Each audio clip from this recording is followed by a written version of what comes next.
જય માતાજી બધા તમામ મિત્રોને। આ ભાઈ રહ્યા ને અમારા ગામના સરપંચ છે અને સરપંચે ગામની માલપા કેટલો વિકાસ કર્યો ને એ હું બધા નાગરિકને કહેવા માંગુ છું। આ બધા છોકરા જે રમે ને આ હિંચકા રામાપીરનું મંદિર અત્યારે રામાપીરનું કામ ચાલુ છે અને આ અવાડો પણ નવો બનાવવાનો છે। આ રામાપીરનું મંદિર છે, આ લાઇબ્રેરી આવેલી છે મિત્રો અને આ ખુદ અમારે સરપંચ છે।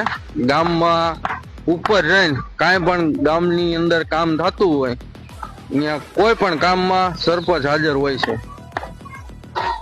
આ ઉમરાળા ગામની લાઇબ્રેરી છે, આમાં ઘણા બધા યુવાનો છે।